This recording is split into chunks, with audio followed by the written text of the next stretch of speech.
Hello students, welcome to my channel. तो अगर आप लोग BCom first year first semester के स्टूडेंट्स हैं और 2024-25 में आप लोग बीकॉम फर्स्ट सेमेस्टर का एग्ज़ाम देने वाले हैं, तो आज के इस वीडियो में मैं आप लोगों के सब्जेक्ट बिजनेस ऑर्गेनाइजेशन का मोस्ट इम्पॉर्टेंट क्वेश्चन आंसर बताने वाली हूँ। आज का ये जो क्वेश्चन आंसर मैं बताऊंगी, मैं हिंदी मीडियम वालों के लिए बता रही हूँ और यही सारे क्वेश्चन मैंने इंग्लिश मीडियम वालों के लिए भी अपलोड कर दिया है, तो उन्हें लिंक मिल जाएगी इसी वीडियो के डिस्क्रिप्शन बॉक्स में, तो आप लोग देख लीजिएगा। जो क्वेश्चन मैं आज आपको बताने वाली हूँ वो 100% आपके एग्ज़ाम में आने वाले हैं, क्योंकि आपके सिलेबस के जो मोस्ट इम्पॉर्टेंट क्वेश्चन है वही मैं आज की वीडियो में आपको बताने वाली हूँ। और हर साल ये क्वेश्चन एग्ज़ाम में पूछे जाते हैं क्योंकि ये वेरी इंपॉर्टेंट हैं। तो बिना देर किए हम वीडियो स्टार्ट करते हैं और आपके इम्पॉर्टेंट क्वेश्चंस पर नज़र डालते हैं। और जो आपका business organisation, business communication and business statistics आपका सब्जेक्ट है, मेजर सब्जेक्ट, उन सभी की प्लेलिस्ट हमारे चैनल पे बनी हुई है, तो आप चेक करके अपनी क्लास ज़रूर कीजिएगा। चलिए वीडियो स्टार्ट करते हैं। क्वेश्चन नंबर 1 है आपका, एक सफल व्यवसाय की क्या विशेषताएं होती हैं। सफल विशेषताएं का मतलब एक सक्सेसफुल बिजनेसमैन, मतलब what are the characteristics of successful businessman. एक सफल बिजनेसमैन बनने के लिए एक इंसान के अंदर क्या क्या कैरेक्टरिस्टिक्स होने चाहिए, फीचर होने चाहिए, तो ये क्वेश्चन 100% आपके एग्ज़ाम में आएगा। देखो, एग्ज़ाम में अपना आंसर लिखने से पहले आप हेडिंग ज़रूर डालिएगा कि एक सफल व्यवसाय की विशेषताएं, फिर लिखिएगा एक सफल व्यवसाय के लिए निम्नलिखित विशेषताएं होनी चाहिए। फिर फर्स्ट पॉइंट आप डालकर लिखेंगे दृष्टि। दृष्टि का मतलब स्पष्ट लक्ष्य होना चाहिए और दृष्टि होना चाहिए, दूरदर्शी होना चाहिए। मतलब देखो, अगर कोई इंसान बिजनेस शुरू कर रहा है तो वो दूर तक का सोचे और उसका कोई ना कोई गोल हो कि उसे अपने बिजनेस को कितना बड़ा करना है, और दूर तक का सोच कर वो अपने बिजनेस में काम करे ताकि उसे लॉस का सामना ना करना पड़े और उसे हमेशा प्रॉफिट मिले। सेकेंड विशेषता है धैर्य। देखो, चुनौतियों का सामना करने की क्षमता होनी चाहिए। बहुत बार ऐसा होता है कि एक इंसान जब बिज़नेस स्टार्ट करता है तो वो कुछ ही दिन बिज़नेस करता है और मार्केट में आप देखेंगे कंपटीशन बहुत ज़्यादा है, तो वो धैर्य नहीं रख पाता और बिज़नेस बंद कर देता है, फिर वो आगे भी नहीं बढ़ पाता।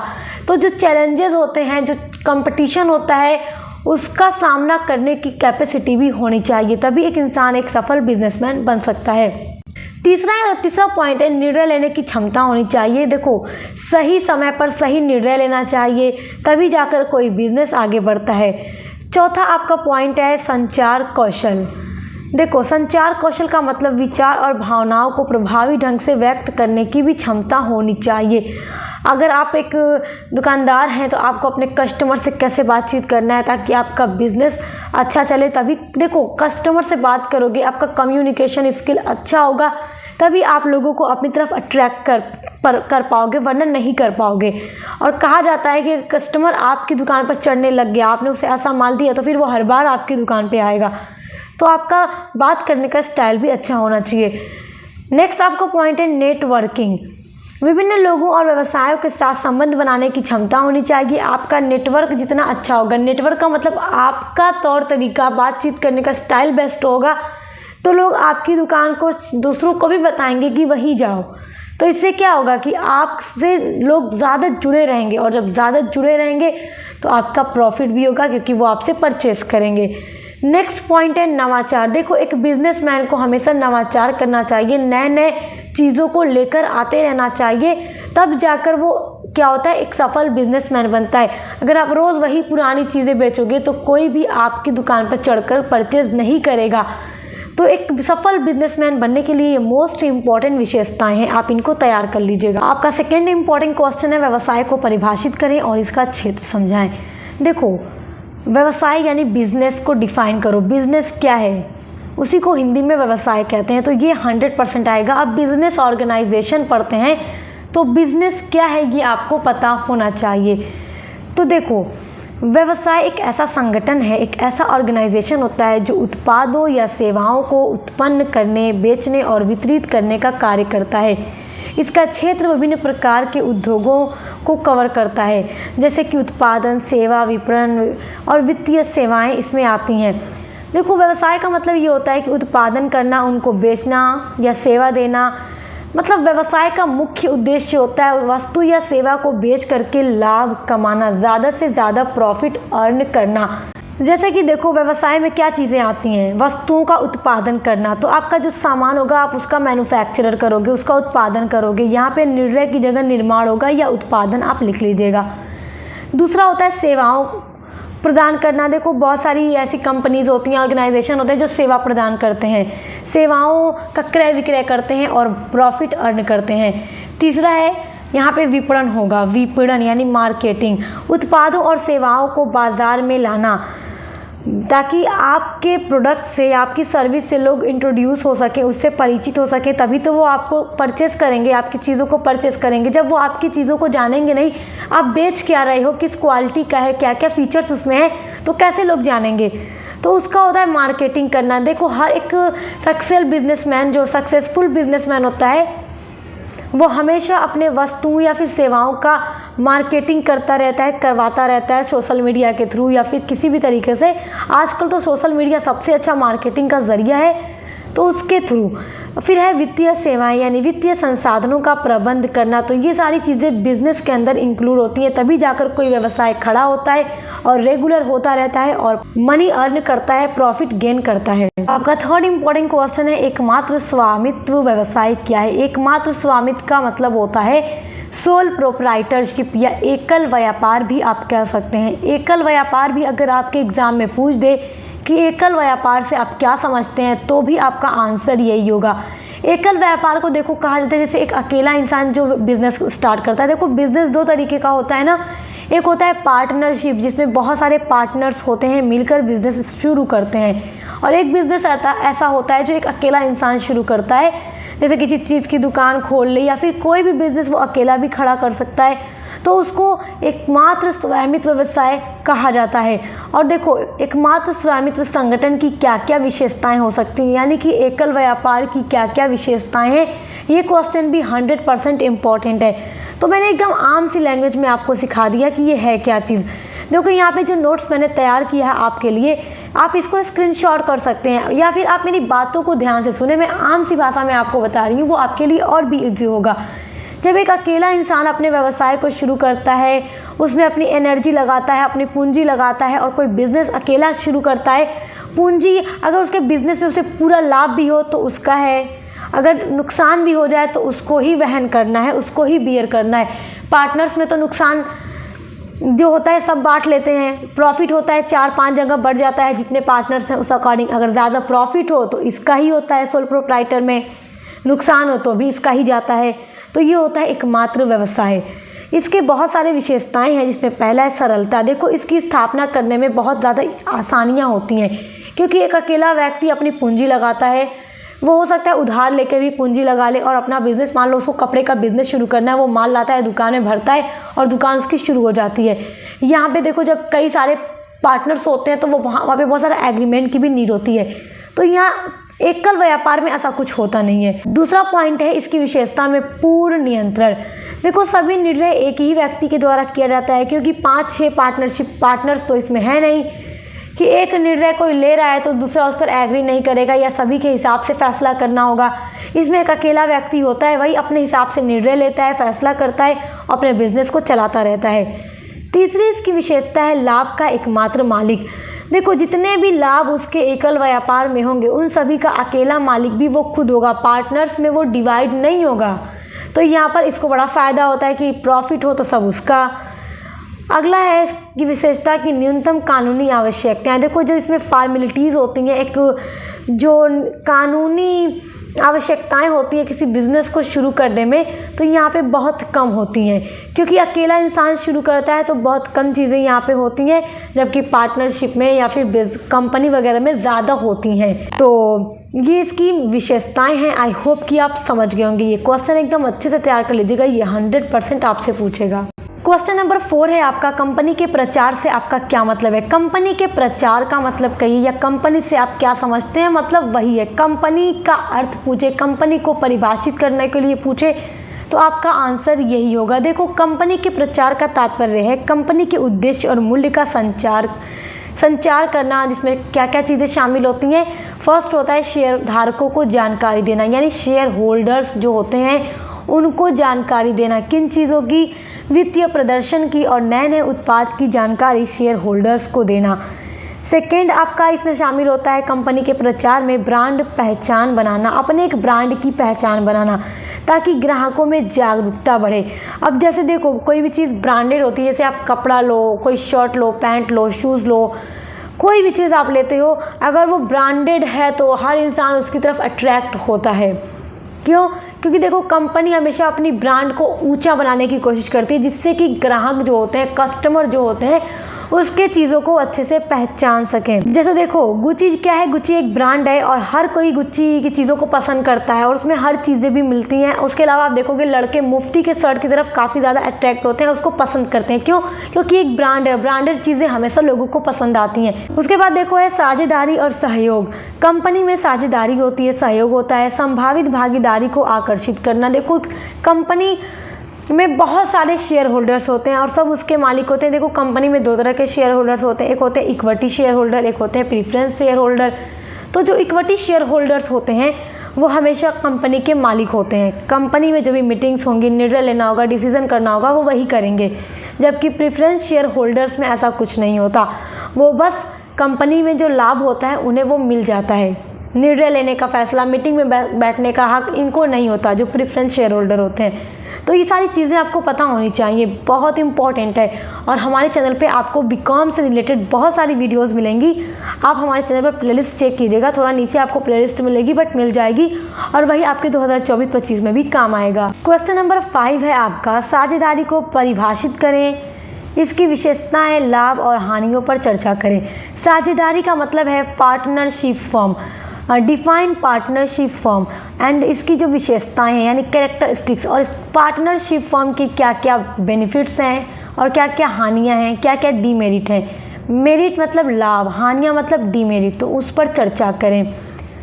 तो सबसे पहले साझेदारी फर्म होती क्या है, साझेदारी का मतलब क्या है। अगर आपको एक आम सी भाषा में बता दूं, साझेदारी का मतलब होता है जब 2 या 2 से अधिक लोग मिल करके एक बिजनेस स्टार्ट करते हैं, बराबर से पूंजी लाते हैं, बराबर के रेशियो में पूंजी लाते हैं, एक साथ मिलकर व्यवसाय करने पे राज़ी होते हैं, मिलकर फैसला करते हैं, सभी का काम बटा होता है और मिलकर जो प्रॉफिट होता है उसको आपस में डिवाइड कर लेते हैं, बांट लेते हैं, वो साझेदारी होती है। देखो साझेदारी एक व्यवसाय है जिसमें 2 या 2 से अधिक व्यक्ति एक साथ मिलकर काम करते हैं और लाभ कमाने के उद्देश्य से ही वो इकट्ठा होते हैं। और साझेदारी फर्म की विशेषताएं निम्नलिखित हैं, जिसमें पहला पॉइंट है साझा स्वामित्व। साझा स्वामित्व का मतलब सभी साझेदारों का स्वामित्व होता है, मतलब जिस चीज़ का बिजनेस वो कर रहे हैं, मान लो कि वो कपड़े का ही बिजनेस कर रहे हैं 5-6 लोग मिल करके, तो सभी लोग उस बिजनेस के ऑनर माने जाएंगे। जबकि सोल प्रोप्राइटरशिप में यानी एकल व्यापार में अकेला व्यक्ति ही उसका मालिक रहेगा, ऑनर रहेगा। मगर यहाँ जितने पार्टनर्स होंगे सभी ऑनर होंगे, क्योंकि सभी ने पूंजी लगाई है, सभी ने कैपिटल लगाई है। सेकेंड इसकी विशेषता है साझा लाभ। साझा लाभ का मतलब जो प्रॉफिट होगा उसको भी वो एक दूसरे के साथ शेयर करेंगे, क्योंकि सभी ने पूंजी लगाई है। जितने भी प्रॉफिट होगा, अगर 5 साझेदार हैं, महीने में 10,000 का प्रॉफिट हुआ तो 2-2 हज़ार बांट लेंगे। जिस तरह से प्रॉफिट होगा उस हिसाब से वो अपने रेशियो में बांट लेंगे, जितनी पूंजी लगाई होगी। अगर किसी ने ज़्यादा पूंजी लगाई होगी तो वो ज़्यादा प्रॉफिट रखेगा, जितना एग्रीमेंट में लिखा गया होगा। क्योंकि देखो जब पार्टनरशिप फॉर्म बनाई जाती है तो पार्टनरशिप डीड होता है, जिसको हिंदी में साझेदारी संलेख कहा जाता है। तो वो सारी चीज़ें लिखी जाती हैं, पहले वो लिखित मौखिक दोनों हो सकता है, बट आज के टाइम में लिखित ज़्यादा होता है, क्योंकि जो लिख दिया गया है उस पर कोई मुकर नहीं सकता। अगला विशेषता इसकी है साझा जोखिम, यानी कि इसमें एक बराबर सभी को रिस्क होता है। हानि का सामना भी सभी साझेदारों को करना पड़ता है। ऐसा नहीं है कि अगर लॉस हो गया तो एक साझेदार को मतलब नुकसान सहना पड़ेगा, बाकी 4 को नहीं सहना पड़ेगा। इसमें सभी को सहना पड़ता है। अब देखते हैं कि साझेदारी फर्म के लाभ क्या क्या हैं। अभी तक हमने विशेषताएं देखी थी। देखो लाभ में पहला पॉइंट है साधारण गठन, यानी स्थापित करने में सरलता होती है अकॉर्डिंग टू कंपनी। देखो कंपनी के अनुसार साझेदारी फर्म को इस्टेब्लिश करने में ज़्यादा आसानी होती है। सेकेंड इसका लाभ है विभिन्न कौशल। देखो विभिन्न प्रतिभाओं का उपयोग इसमें होता है, सभी अपना कौशल लगा के, स्किल्स लगा के बिजनेस को आगे बढ़ाते हैं। अब देखते हैं साझेदारी फर्म यानी पार्टनरशिप की क्या क्या हानियां हैं, क्या क्या नुकसान है। तो पहला है असामान्य जिम्मेदारी। देखो एक साझेदार की गतिविधियों के लिए सभी साझेदार जिम्मेदार होता है। अगर कोई साझेदार गलत काम कर दे जिससे जैसे कि क्या हो गया, बिजनेस में लॉस हो गया, तो सभी को उसको बियर करना होगा। गलती एक ने की मगर नुकसान को सहन कौन करेगा, सभी करेंगे। और अगर अकेला होता है तो खुद ही करना पड़ता है, 4 लोग को तो नहीं करना पड़ता ना, मगर यहाँ सब करेंगे क्योंकि अगर नुकसान है तो सभी को भरपाई करनी है। 5वां है विवाद। देखो साझेदारों के बीच मतभेद भी हो सकता है, ज़रूरी तो नहीं है कि जितने भी पार्टनर्स हैं बिजनेस के अंदर सभी के ख्याल रोज़ एक जैसे हों। इस्टेब्लिश के टाइम तो सब एक जैसा सोच रहे थे, मगर धीरे धीरे जब बिज़नेस आगे बढ़ने लगा तो किसी में आपस में लड़ाई झगड़ा हो जाए, किसी बात को लेकर बहस हो जाए तो उसका इफ़ेक्ट बिज़नेस पे बहुत ज़्यादा पड़ता है, जिससे साझेदारी फर्म बंद भी हो सकती है। तो यहाँ पर ये सारी इसके नुकसान है, जबकि सोल प्रोप्राइटरशिप में ऐसा नहीं होता। नेक्स्ट इंपॉर्टेंट क्वेश्चन है जो 100% एग्जाम में आना ही आना है, वो है क्वेश्चन नंबर आपका देखो 6 है, निजी और सार्वजनिक कंपनी के बीच क्या अंतर है। ये क्वेश्चन हर साल पूछता है, प्राइवेट एंड पब्लिक कंपनी के बीच में अंतर। निजी मतलब प्राइवेट, पब्लिक मतलब सार्वजनिक, तो इन दोनों कंपनी के बीच में क्या डिफरेंसेस हैं, क्या अंतर है। तो ये क्वेश्चन बहुत इंपॉर्टेंट है और ये ज़रूर आएगा। सबसे पहला इनके बीच अंतर है स्वामित्व का। देखो निजी कंपनी सीमित संख्या में व्यक्ति द्वारा स्वामित्व होती है, इसके 200 से अधिक सदस्य नहीं हो सकते, पार्टनर्स इसमें नहीं हो सकते। जबकि सार्वजनिक कंपनी जो है इसके शेयर बाजार में शेयर जारी करती रहती है और इसमें अनलिमिटेड, जो सार्वजनिक यानी पब्लिक कंपनी होती है इसमें अनलिमिटेड शेयर होल्डर्स हो सकते हैं, कोई बाधा नहीं है। देखो जो अंतर का दूसरा पॉइंट है वो है सूचना का प्रकटीकरण। देखो जो सार्वजनिक यानी पब्लिक कंपनियां होती हैं उनको अधिक जानकारी का प्रकटीकरण करना पड़ता है, जैसे प्रॉस्पेक्टस जिसको कहा जाता है। तो एक पब्लिक कंपनी हमेशा प्रॉस्पेक्टस जारी करती रहती है ताकि लोग उसके शेयर से क्या हो, परिचित हो सकें, उस हिसाब से वो शेयर खरीद सकें। जबकि निजी कंपनी को ऐसा कुछ करना नहीं पड़ता है। निजी और सार्वजनिक कंपनी के बीच में अंतर का तीसरा पॉइंट है वित्तीय संरचना। देखो वित्तीय संरचना का मतलब पूंजी की बात हो रही है कि कितनी पूंजी लग सकती है। देखो निजी कंपनियां यानी जो पब्लिक कंपनियां होती हैं, निजी कंपनियां यानी जो प्राइवेट कंपनियां होती हैं आमतौर पर सीमित धनराशि से काम करती हैं। देखो जो निजी कंपनी होती है यानी प्राइवेट कंपनी, इसमें जो अधिकतम सदस्यों की संख्या होती है वो 200 होती है, 201 भी नहीं हो सकते। 200 हो गया तो समझ लो इसके सदस्य पूरे हो गए। तो वो आमतौर पर सीमित धनराशि के रूप मतलब अपना काम शुरू करती है एक लिमिटेड कैपिटल के थ्रू। जबकि जो सार्वजनिक कंपनियां होती हैं इसके सदस्यों की संख्या अनलिमिटेड होती है, चाहे कितने भी हो सकते हैं, तो इसलिए एक बड़ी मात्रा में पूंजी जुटा सकती है और अपना व्यवसाय शुरू कर सकती है। तो इनके बीच ये सारे इंपॉर्टेंट अंतर हैं, आप इनको तैयार कर लीजिएगा क्योंकि ये क्वेश्चन ज़रूर आएगा। अगला इंपॉर्टेंट क्वेश्चन है व्यवसाय संगठन से आपका क्या तात्पर्य है, इसका क्षेत्र और महत्व लिखिए। बहुत इंपॉर्टेंट क्वेश्चन है। व्यवसाय संगठन का मतलब है बिजनेस ऑर्गेनाइजेशन से आप क्या समझते हैं, बिजनेस ऑर्गेनाइजेशन क्या है और इसका क्या क्षेत्र है, क्या क्या इसका स्कोप है और इसके क्या क्या महत्व यानी सिग्निफिकेंस हैं। तो ये क्वेश्चन भी बहुत इंपॉर्टेंट है क्योंकि आप बिजनेस ऑर्गेनाइजेशन पढ़ रहे हैं तो इसलिए आपके लिए बहुत इंपॉर्टेंट क्वेश्चन है और ये क्वेश्चन एग्जाम में ज़रूर आएगा। देखो व्यवसाय संगठन से तात्पर्य वह ढांचा होता है जिसमें लोग मिल करके एक व्यापारिक लक्ष्य की पूर्ति करते हैं, मिल करके इकट्ठा होते हैं काम करने के लिए। इसका क्षेत्र विभिन्न उद्योगों को कवर करता है। इसमें उद्योग होते हैं जैसे उत्पादन, सेवा, विपणन आदि। ये विपणन होगा, विपणन आदि, क्योंकि देखो इसमें वस्तुओं और सेवाओं का उत्पादन करना, सेवाओं का क्रय विक्रय करना, वस्तुओं का क्रय विक्रय करना, ये सब व्यवसाय के अंदर आता है, बिजनेस के अंदर आता है। अगर किसी चीज़ का आदमी बिजनेस कर रहा है तो उसमें क्या चीज़ें होंगी, चाहे वस्तुओं को क्रय विक्रय करेगा, सेल परचेस करेगा, या सेवा यानी सर्विस को करेगा, उसका मेन उद्देश्य क्या है, लाभ कमाना। तो या फिर मार्केटिंग करता है वो अपने उत्पादन और सेवाओं की, ताकि लोग उसके चीज़ों से इंट्रोड्यूस हो सकें और उसको परचेस कर सकें। तो मार्केटिंग के थ्रू भी लोग अच्छी खासी अर्निंग करते हैं। तो व्यवसाय संगठन के क्या क्या महत्व हैं देखते हैं। तो पहले हम व्यवसाय संगठन का क्षेत्र देख लेते हैं। क्षेत्र देखने के बाद हम इसके महत्व पर भी चर्चा करेंगे। देखो व्यवसाय संगठन का क्षेत्र बहुत व्यापक यानी बहुत बड़ा है और इसमें निम्नलिखित क्षेत्र शामिल है, जिसमें पहला है उत्पादन और संचालन प्रबंध करना, संसाधनों का सही उपयोग करके उत्पादन या सेवा को तैयार करना। जो भी रिसोर्सेज हमारे पास अवेलेबल हैं उनका हम सही तरीके से यूज़ करके उत्पादन कर सकें, सेवा तैयार कर सकें, ताकि अपने कस्टमर को हम उसको सेल कर सकें। दूसरा इसका क्षेत्र है मानव संसाधन प्रबंध। देखो कर्मचारियों की भर्ती करना, चयन करना, प्रशिक्षण करना, ये सारा भी इसमें शामिल होता है। तीसरा पॉइंट है विपणन प्रबंध। देखो, उत्पादों और सेवाओं का प्रचार और बिक्री के लिए, किस लिए? बिक्री करने के लिए उसका प्रचार प्रसार करना, मार्केटिंग करना।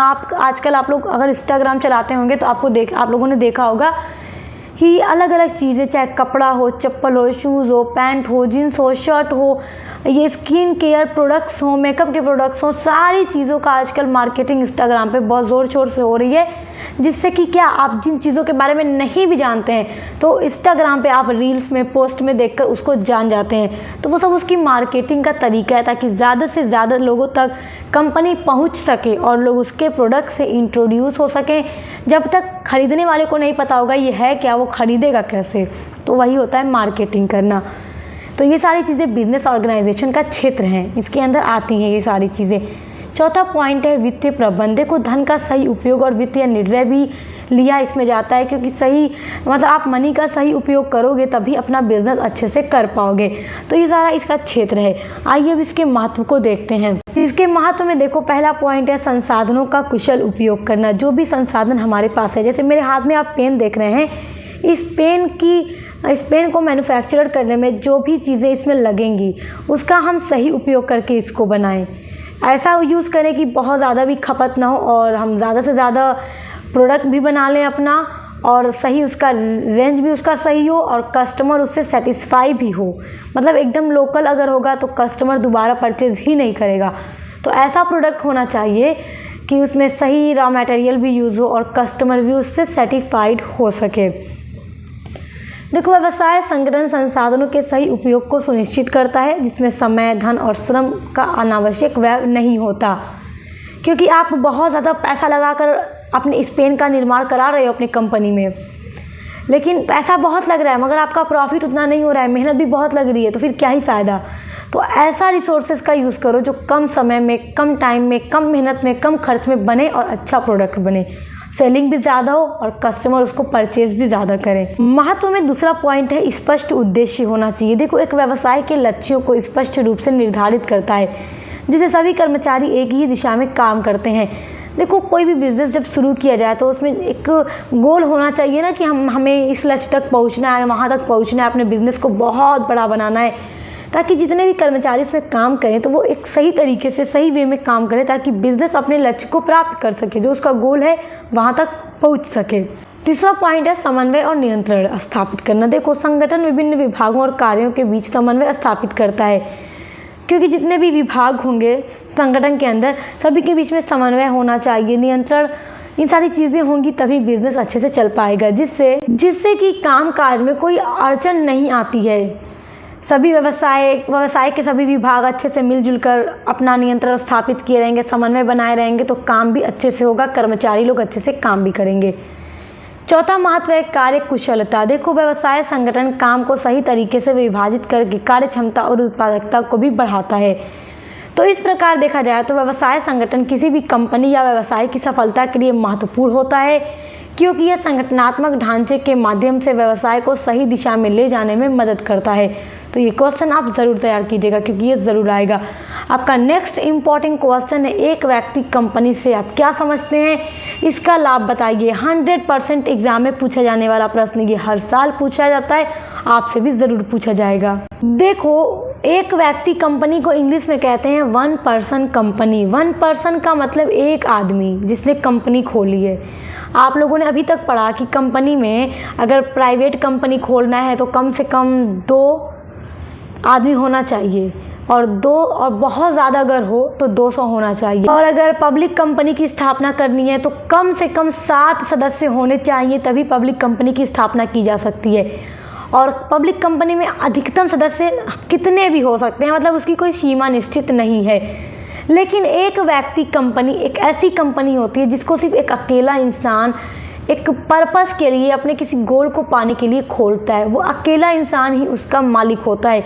जैसे आप लोगों ने पार्टनरशिप पढ़ा, तो पार्टनरशिप के अलावा आप लोगों ने देखा सोल प्रोप्राइटरशिप, अकेला मालिक होता था। उसी तरह कंपनी भी एक ऐसी होती है जो एक अकेला इंसान खोल सकता है। उसके कुछ अलग रूल रेगुलेशन हैं, कुछ अलग एक्ट हैं। तो देखो, एक व्यक्ति कंपनी से आप समझते क्या हैं, जो चीज़ें मैंने आपको बताई वही आप अपनी भाषा में बनाकर लिख सकते हो।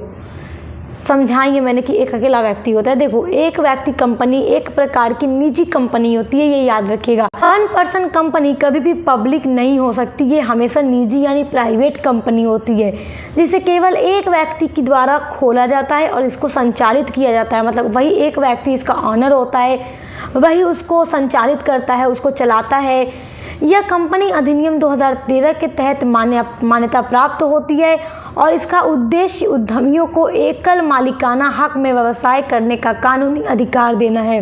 एक 1% कंपनी का उद्देश्य है कि उद्यमियों को एकल मालिकाना, मतलब अगर कोई व्यक्ति चाहता है कि उसकी कंपनी भी हो लेकिन उसकी कंपनी में अलग से कोई पार्टनर ना हो, शेयर होल्डर ना हो, वो अकेला ही उसका मालिक हो, तो एक व्यक्ति को, एक ऐसे उद्यमी को ये मालिकाना हक देता है कि वो अपना व्यवसाय एक कंपनी के रूप में कानूनी रूप से खोल सकता है, जो कि निजी कंपनी की संरचना के साथ आता है। मतलब ये एक निजी कंपनी होती है लेकिन इसका मालिक एक व्यक्ति होता है और वही उसका ऑनर होता है, इसलिए इसको 1% कंपनी कहा जाता है। एक व्यक्ति कंपनी के लाभ क्या क्या हैं, यानी 1% कंपनी के क्या क्या बेनिफिट्स हैं। देखो, फर्स्ट पॉइंट है सीमित दायित्व, यानी इसमें मालिक की जो व्यक्तिगत संपत्ति होती है, तो मालिक की व्यक्तिगत संपत्ति कंपनी की देनदारियों से सुरक्षित रहती है। मतलब जितनी उसने कैपिटल लगा के अपने बिजनेस को स्टार्ट किया है वहीं तक उसका दायित्व होता है और वहीं तक उसकी लायबिलिटी होती है। सेकेंड पॉइंट है पूरी स्वतंत्रता। देखो, यहाँ पे स्वतंत्रता होगा यानी फ्रीडम होगा, आप लोग सही कर लीजिएगा अपने नोट्स में। एक व्यक्ति कंपनी का एकमात्र मालिक होने के कारण सारे फैसले वो अकेले खुद ही लेता है, उसको पूरी फ्रीडम होती है, वो अपने कंपनी के फैसले खुद लेगा क्योंकि एक ही व्यक्ति उसका पूरा मालिक है। तीसरा इसका लाभ है आसान प्रबंध। देखो, कम कानूनी औपचारिकताएं और सरल प्रबंध की प्रक्रिया इसमें होती है। चौथा इसका लाभ है पूंजी का स्रोत। देखो, शेयर जारी करने की क्षमता के साथ साथ पूंजी जुटाना भी इसमें आसान हो सकता है। इसका पांचवा लाभ है कर लाभ। देखो, इसमें व्यक्तिगत आय की तुलना में कंपनियों के लिए भी कर लाभ मिल सकते हैं, करों से थोड़ा इसमें लाभ मिलता है, यानी टैक्स से लाभ मिलता है। छठा इसमें लाभ है मौजूदगी का स्थायित्व। देखो, 1% कंपनी जिसको शॉर्ट में OPC कहा जाता है, तो OPC की निरंतरता बनी रहती है भले ही मालिक की मृत्यु हो जाए, क्योंकि इसे अन्य व्यक्ति को हस्तांतरित किया जा सकता है। जैसे देखो, 1% कंपनी का जो मेन मालिक है जिसने उसको स्थापित किया है, अगर वो मर जाता है तो उसका जो उत्तराधिकारी होगा वो उस कंपनी का मालिक बन के उस कंपनी को चला सकता है। तो ये सारे 1% कंपनी के लाभ हैं। आई होप आप इसको बहुत अच्छे से समझ गए होंगे। आपका क्वेश्चन नंबर 9 देखिए, ये मोस्ट इम्पॉर्टेंट क्वेश्चन है। हिंदू अविभाजित परिवार से आप क्या समझते हैं? ये बहुत इंपॉर्टेंट क्वेश्चन है। हिंदू अविभाजित परिवार का मतलब हिंदू अनडिवाइडेड फैमिली, जिसको शॉर्ट में HUF कहा जाता है। तो इसका क्या मतलब होता है? देखो, ये भी एक तरह का बिजनेस होता है जिसमें परिवार के लोग ही होते हैं, बाहरी कोई लोग इसमें नहीं होता बिजनेस करने में। तो हिंदू अविभाजित परिवार भारतीय कानून के तहत एक कानूनी अवधारणा है जिसमें परिवार के सदस्यों का एक संयुक्त आर्थिक ढांचा होता है और यह आमतौर पर हिंदू धर्म या सिख, जैन और बौद्ध धर्म के अनुयायियों के लिए लागू होता है। इसमें जितने भी लोग होते हैं ना, मतलब जो हिंदू अविभाजित परिवार होता है, ये एक तरह का बिजनेस होता है। तो इसमें फैमिली के लोग ही अपनी पूंजी इकट्ठा करके इस बिज़नेस को शुरू करते हैं। मतलब घर के बाहरी का कोई सदस्य इसमें नहीं होता।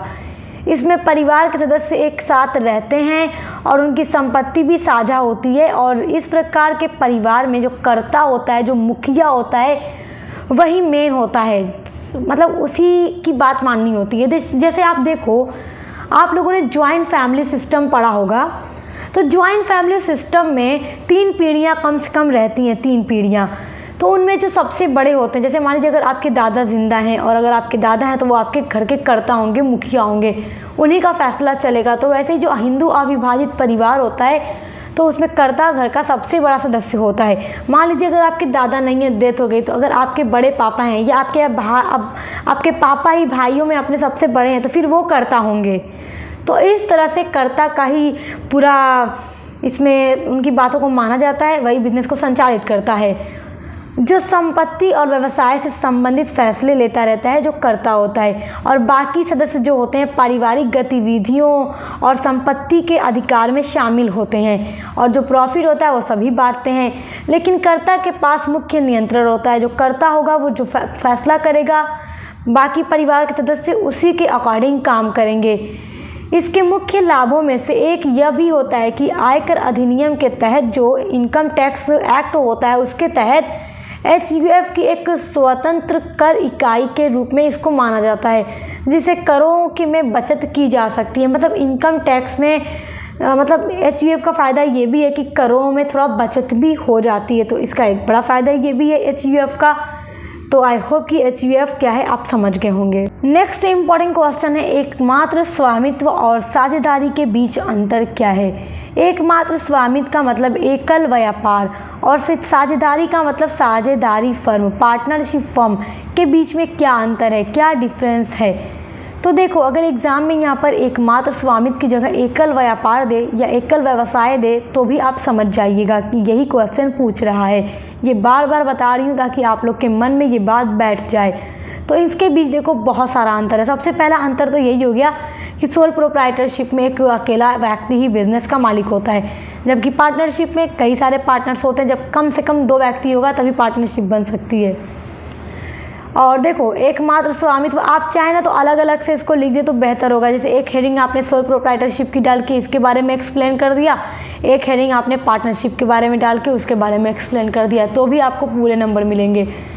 एकमात्र स्वामित्व एक ऐसा व्यवसाय मॉडल होता है जिसमें सिर्फ एक व्यक्ति मालिक होता है और वही सभी फैसले खुद लेता है, अपनी ही पूंजी लगाता है और बिजनेस में कोई प्रॉफिट हो यानी मुनाफा हो या नुकसान हो तो पूरी तरह से उसका जिम्मेदार वही होता है। ना प्रॉफिट में उसे किसी को लाभ देना होता है, ना नुकसान में उसके साथ कोई नुकसान वहन करने वाला होता है, वो अकेला ही उसको वहन करता है। इस प्रकार के व्यवसाय में कानूनी तौर पर मालिक और व्यवसाय के बीच कोई अलग पहचान नहीं होती। जैसे मालिक और व्यवसाय के बीच कोई अलग पहचान नहीं होती, वही दोनों एक होता है, समझ लीजिए। इसीलिए मालिक की व्यक्तिगत संपत्ति भी व्यवसाय के ऋणों को चुकाने के लिए जोखिम में रहती है और इसे शुरू करना बहुत ही आसान होता है और कम कानूनी औपचारिकताएं इसमें फॉलो करनी होती हैं। मतलब कम फॉर्मेलिटीज़ होती हैं जो लीगल होती हैं, आसानी से इसको इस्टेब्लिश किया जा सकता है। ये वाला जो क्वेश्चन है बहुत इजी, आप इसको बनाकर भी लिख सकते हैं। चलो देखो, साझेदारी यानी कि पार्टनरशिप फर्म। साझेदारी में 2 या 2 से साझेदारी फर्म में 2 या 2 से अधिक लोग व्यवसाय में मालिक होते हैं, क्योंकि 2 व्यक्ति ज़रूर होना चाहिए और अधिकतम 50 व्यक्ति होना चाहिए साझेदारी फर्म में, उससे ज़्यादा नहीं। और वे मुनाफा नुकसान जिम्मेदारियों को साझा करते हैं। प्रॉफिट होता है तो आपस में शेयर करते हैं, बांटते हैं। नुकसान होता है तो सब मिलकर उसकी भरपाई करते हैं। साझेदार मिलकर निर्णय लेते हैं, मतलब कोई भी फैसला बिजनेस के लिए लेना है तो सब मिलकर लेंगे जितने भी साझेदार होंगे, जबकि सोल प्रोप्राइटरशिप में वो अकेला व्यक्ति ही फैसला लेगा और उनके बीच एक साझेदारी समझौता होता है। मतलब वो पार्टनरशिप फर्म जब इस्टेब्लिश की जाती है तब एक पार्टनरशिप डीड तैयार किया जाता है जिसमें सभी के प्रॉफिट के रेशियो, कैपिटल के रेशियो लिखे होते हैं, किस तरह से क्या काम होगा, कोई विवाद जिससे आगे चलकर न खड़ा हो इसलिए लिखा जाता है। जबकि सोल प्रोप्राइटरशिप में तो अकेला ही इंसान मालिक है तो उसको इन सब चीज़ों की नीड नहीं पड़ती है, क्योंकि उसे किससे एग्रीमेंट करना है, वो तो अकेला ही बिजनेस कर रहा है। मगर पार्टनरशिप में इतने सारे लोग होते हैं तो इसलिए पार्टनरशिप डीड बनाया जाता है। तो जो पार्टनरशिप डीड होता है, जो समझौता होता है, उनके अधिकारों और कर्तव्यों को निर्धारित करता है कि कौन क्या काम करेगा, किसके क्या कर्तव्य हैं। साझेदारों की जिम्मेदारी असीमित होती है, यानी किसी एक साझेदार की गलती का असर बाकी पर भी पड़ सकता है। अगर एक ने कोई गलती कर दी बिजनेस में तो अगर नुकसान हो गया तो जितने भी साझेदार हैं सभी को नुकसान वहन करना पड़ेगा। ऐसा नहीं है कि तुमने गलती की है तो तुम्हें प्रॉफिट नहीं मिलेगा, जो प्रॉफिट हुआ है हम आपस में बांटेंगे, नहीं, क्योंकि ये पार्टनरशिप फर्म है, सबने मिलकर इसको खोला है तो नुकसान की भरपाई हर कोई करेगा, भले चाहे उनकी गलती हो या ना हो। साझेदारी में व्यवसाय और साझेदारों की कानूनी पहचान भी एक ही होती है। मतलब साझेदार हो या साझेदारी उनका व्यवसाय हो, उनकी पहचान एक होगी कानून की नज़र में। लेकिन लिमिटेड लायबिलिटी पार्टनरशिप में क्या होता है कि जिम्मेदारी सीमित हो सकती है। मतलब कि उनकी जो निजी संपत्तियां हैं वो लायबिलिटी को पे करने में इंक्लूड नहीं की जाएंगी। अगर असीमित दायित्व है तब जो उनकी निजी संपत्तियां हैं उनका यूज़ भी किया जाएगा लायबिलिटी को पे करने में। तो इस तरह अगर हम देखें तो सोल प्रोप्राइटरशिप और साझेदारी फर्म जो है, इनके बीच में जो जिसमें रिस्क है ज़्यादा वो साझेदारी है। साझेदारी में रिस्क ज़्यादा है अकॉर्डिंग टू सोल प्रोप्राइटरशिप। तो ये 10 मोस्ट इंपॉर्टेंट क्वेश्चन है जो कि आपके एग्ज़ाम में 100% आने वाले हैं। तो आप इनको तैयार कर लीजिएगा। ऐसी ही वीडियोस के लिए हमारे चैनल सक्सेस मास्टर पॉइंट को अभी सब्सक्राइब करके बेल आइकन को प्रेस कर लें ताकि आने वाली वीडियोस के नोटिफिकेशन आपको मिलते रहें। तो अब मिलते हैं नेक्स्ट वीडियो के साथ।